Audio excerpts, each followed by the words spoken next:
नमस्कार। Wellness with कविता में आपका स्वागत है। आज की इस चैलेंजिंग लाइफ में जब परिस्थितियां इतनी तेजी से बदल रही हैं, तो हम सबको ना सिर्फ शारीरिक बल्कि मानसिक और भावनात्मक स्थिरता और मजबूती की भी जरूरत है।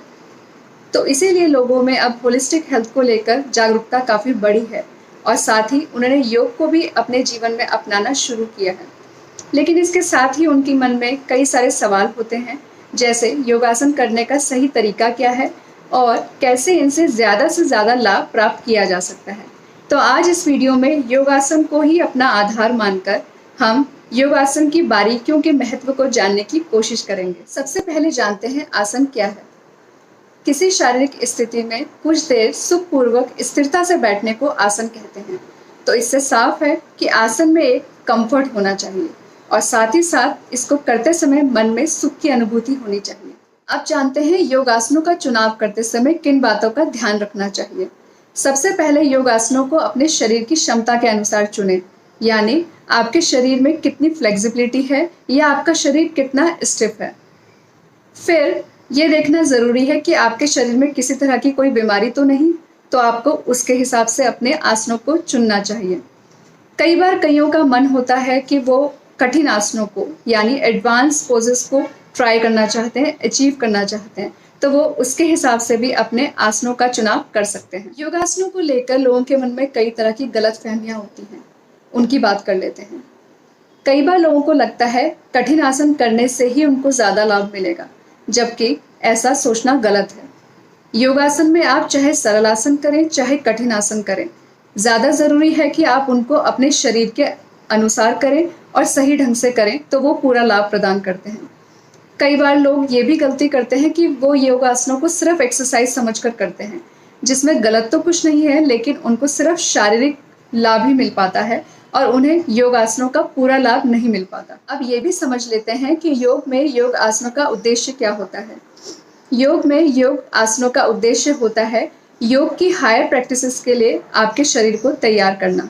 तो ये आपको शारीरिक स्वास्थ्य प्रदान करते ही हैं, साथ ही साथ मानसिक और भावनात्मक स्थिरता और संतुलन भी देते हैं और इसके साथ आपको आध्यात्मिक उन्नति में भी सहायक होते हैं। अब बात करते हैं उन बारीकियों की जिनको ध्यान में रखकर आप योग आसनों से ज़्यादा लाभ प्राप्त कर सकते हैं। सबसे पहले जब भी आप योगासन शुरू कर रहे हो तो उनको हमेशा माइक्रो एक्सरसाइज या फिर जिनको वार्म अप एक्सरसाइज भी कहते हैं उनसे शुरू कीजिए, ताकि आपके जॉइंट्स में थोड़ी सी फ्लेक्सिबिलिटी आए और जब आप आसन कर रहे हो तो आपको ज़्यादा दिक्कत का सामना ना करना पड़े। दूसरी जो ज़रूरी बात है वह है, जब आप योगासन कर रहे हो तो आप अपने से जुड़े हुए हो। अपने से जुड़कर आसन करने का अर्थ है कि आपका शरीर, मन, बुद्धि सब एक साथ हो और आपकी पूरी चेतना एक दिशा में चल रही हो, तभी उनको योगासन कहना सही होगा। अब आप सोचेंगे शरीर, मन, बुद्धि को एक साथ लाया कैसे जाए। इसको लाने का तरीका है कि आप जैसे ही अपने पूरे फोकस को अपनी सांसों पर केंद्रित करते हैं, तो धीरे धीरे आपके विचार शांत होने लगते हैं, स्थिर होने लगते हैं, आपके सेंसेस डिसिप्लिन में आने लगती हैं। जैसे ही आपके मन और बुद्धि में ये बैलेंस या संतुलन बनना शुरू होता है, वैसे ही आपका शरीर स्थिर और संतुलित होने लगता है और इन तीनों में एक तालमेल बनने लगता है। अब ये तो एक बेसिक कॉन्सेप्ट है। अलग अलग आसनों में श्वास प्रश्वास की प्रक्रिया यानी इनहेलेशन और एक्सहेलेशन की प्रोसेस अलग अलग तरीके से चलती है, जिसका ध्यान रखना बहुत आवश्यक है और हर आसन में आपकी दृष्टि किधर होनी चाहिए उसका भी ध्यान रखना बहुत आवश्यक है।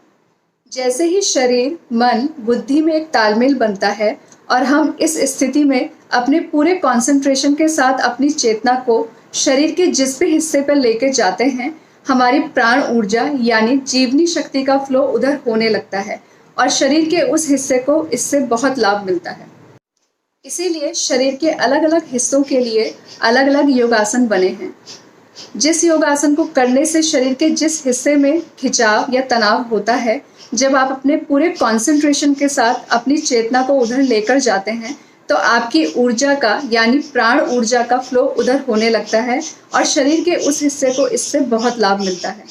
तो जब हम अपनी पूरी अवेयरनेस के साथ, अपनी पूरी चेतना के साथ किसी योगासन को करते हैं, तो हमें शारीरिक, मानसिक, भावनात्मक और आध्यात्मिक यानी जीवन के हर पहलू पर लाभ मिलना शुरू हो जाता है और जैसे ही मन में शांति, स्थिरता, संतुलन आते हैं तो अच्छा स्वास्थ्य तो साथ में मिलता ही मिलता है। वैसे भी जो शारीरिक, मानसिक, भावनात्मक रूप से स्वस्थ है, स्थिर है, संतुलित है, उसे ही पूर्णतः स्वस्थ कहना उचित होगा। अब अगर इसके साथ एक दो बातों का और ध्यान रखा जाए तो आप योगासन से और भी ज़्यादा लाभ प्राप्त कर सकते हैं। जैसे भोजन आप वही लें जो आपके शरीर के हिसाब से हो, आपको सुटेबल हो, आपके शरीर के लिए उचित हो। साथ ही साथ योगासनों के साथ प्राणायाम का अभ्यास करना भी बहुत आवश्यक होता है। प्राणायाम से आपकी पूरे शरीर की नस नाड़ियों की शुद्धि होती है और ये आपको आसन में भी स्थिरता लाने में सहायक होगा। तो आज हमने योगासनों के बारे में छोटी छोटी बारीकियों के बारे में जाना। आशा करती हूँ ये वीडियो आप लोगों के लिए यूजफुल रही होगी। मेरी वीडियोस को ऐसे ही देखते रहने के लिए मेरे चैनल को सब्सक्राइब करें, लाइक करें, शेयर करें। मेरे वीडियो को देखने के लिए धन्यवाद।